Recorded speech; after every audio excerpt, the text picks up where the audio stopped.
ಅಧಿಕಾರಿಗಳು ಹೇಳ್ತಾ ಇದ್ದಾರೆ. ಹಾಗಾಗಿ ನಮ್ಮ ಹೋರಾಟದ ದಿಕ್ಕು ಈಗ ಬದಲಾಗಬೇಕು. ಈ ಹೋರಾಟದ ದಿಕ್ಕು ಬದಲಾದ್ರೆ ಮಾತ್ರ ನಾವೇನಾದ್ರೂ ಕೂಡ ಯಶಸ್ಸನ್ನ ಸಾಧಿಸಲಿಕ್ಕೆ ಸಾಧ್ಯ ಆಗುತ್ತೆ. ನಾವು ಅನ್ಕೊಂಡಿರುವಂತ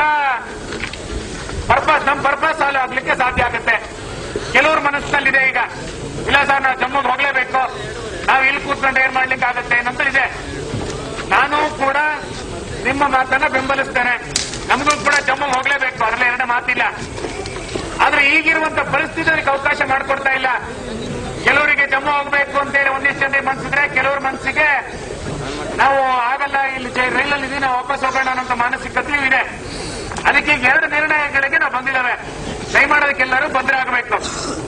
ಒಂದನೇದು, ನಾವು ವಾಪಸ್ ಈ ರೈಲನ್ನು ತೆಗೆದುಕೊಂಡು ಹೋಗಿ ಈಗ ಗುಲ್ಬರ್ಗಾಕ್ಕೆ ನಿಲ್ಲಿಸ್ತೇವೆ.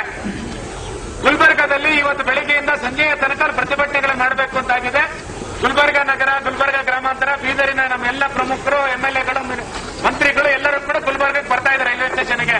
ಅಲ್ಲೊಂದು ಒಳ್ಳೆಯ ಸಾರ್ವಜನಿಕ ಸಭೆ, ಅಲ್ಲೊಂದು ಒಳ್ಳೆಯ ಮೆರವಣಿಗೆಗಳನ್ನು ಮಾಡಬೇಕು ಅಂತಾಗಿದೆ.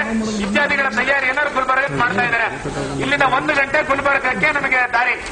ನಾವೆಲ್ಲರೂ ಕೂಡ ಇದೇ ರೈಲಿನಲ್ಲಿ ಗುಲ್ಬರ್ಗಕ್ಕೆ ಹೋಗಬೇಕು. ಅಲ್ಲಿ ಪ್ರತಿಭಟನೆಯಲ್ಲಿ ಭಾಗವಹಿಸಿ ನಂತರ ಏನ್ ಮಾಡಬೇಕು ಅಂತ ತೀರ್ಮಾನಗಳನ್ನು ತೆಗೆದುಕೊಳ್ಳೋಣ. ಕೆಲವರಿಗೆ ನಮಗಿಲ್ಲ ಸರ್, ನಾವು ಜಮ್ಮುಗೆ ಹೋಗಲೇಬೇಕು ಅನ್ನುವಂತ ಹೋರಾಟಗಾರರಿದ್ದೀವಿ, ಅದಕ್ಕೂ ಅವಕಾಶ ಮಾಡಿಕೊಡುತ್ತೆ. ಯಾರು ನಾವು ಕೆಲವೊಂದು 50 ಜನ, 100 ಜನ, 200 ಜನ ನಾವು ಜಮ್ಮುಗೆ ಹೋಗ್ಬೇಕು ಅಂತೇಳಿ ತೀರ್ಮಾನ ತಗೊಳ್ತಾ ಇದ್ರಿ, ಅಂತವರಿಗೆ ಕೆಕೆ ಎಕ್ಸ್ಪ್ರೆಸ್ ಅನ್ನ ಇವತ್ತು ಮಧ್ಯಾಹ್ನ ಹೊತ್ತಿಗೆ ಹತ್ತಿಸ್ತೀವಿ ನಾವು. ನಮ್ಮ ಪ್ರಮುಖರು ಅದರಲ್ಲಿ ಬರ್ತಾರೆ, ಪದಾಧಿಕಾರಿಗಳ ಪ್ರಮುಖರು ಬರ್ತಾರೆ. ಅವರು ಡೆಲ್ಲಿಗೆ ಬಂದು ಡೆಲ್ಲಿಯಿಂದ ಜಮ್ಮು ಹೇಗೆ ತಲುಪಬೇಕು ಅಂತ ಆಯಾ ಹೋರಾಟಗಾರರಿಗೆ ಬಿಟ್ಟಿದ್ದದು. ನಾವು ಪ್ರಮುಖರು ಯಾರಲ್ಲಿ ನಿಂತೀವಿ, ಚಿಂತೆ ಮಾಡೋದ್ ಅಗತ್ಯ ಇಲ್ಲ. ಅವ್ರ ಟಿಕೆಟ್ ನಾವೇ ತೆಗೆಸ್ಕೊಡ್ತೇವೆ.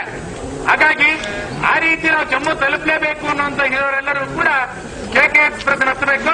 ಅಂತವ್ರು ಯಾರು ಅನ್ನೋದನ್ನ ಈ ಪಟ್ಟಿ ಕೊಡಬೇಕು. ಅವ್ರ ಟಿಕೆಟ್ ಅನ್ನು ತೆಗೆದು ನಾವು ಡೆಲ್ಲಿ ಕಳಿಸ್ಕೊಡ್ತೇವೆ. ಈಗ ಅಲ್ಲಿ ನಮ್ಮ ಪ್ರಮುಖರು ಉಳಿದಂತವ್ರು ಡೆಲ್ಲಿಯಿಂದ ಜಮ್ಮು ಹೇಗೆ ತಲುಪಬೇಕು, ನಾವು ಪೊಲೀಸರಿಗೆ ಅರೆಸ್ಟ್ ಆದ್ಮೇಲೆ ಹೇಗೆ ತಲುಪಬೇಕು ಅನ್ನೋದು ಆಲೋಚನೆ ಮಾಡೋಣ.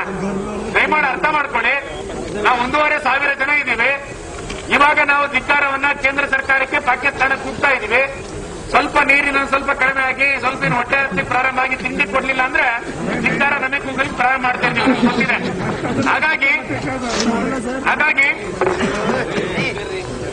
ಹಾಗಾಗಿ ನಾವೆಲ್ಲರೂ ಕೂಡ ದಯಮಾಡಿ, ತುಂಬಾ ಜನ ಚೈನಲ್ಲಿಂದ ಇದ್ದೀವಿ. ಇದು ಒಳ್ಳೆ ಪದ್ಧತಿ ಅಲ್ಲ. ಯಾರೋ 4 ಜನರಿಗೆ 4 ಜನ ನಾವು ಆತರ ಮಾಡಿದ್ರೆ 1,500 ಜನರಿಗೆ ತೊಂದರೆ ಆಗುತ್ತೆ. ಗುಲ್ಬರ್ಗಾದಲ್ಲಿ ಕಾಯ್ದಾರಿಗೆ ತೊಂದರೆ ಆಗುತ್ತೆ. ಈಗ ಈಶ್ವರಪ್ಪನವ್ರು ಮಾತಾಡಿದ್ರು, ಗುಲ್ಬರ್ಗ ತಲುಪಿ ನಾವು ಸ್ಟೇಟ್ ವೈಡ್ ಪ್ರತಿಭಟನೆ ಹೇಗ್ ಮಾಡಬೇಕು ಅಂತ ಆಲೋಚನೆ ಮಾಡ್ತಾ ಇದ್ದೀವಿ ಅಂತ.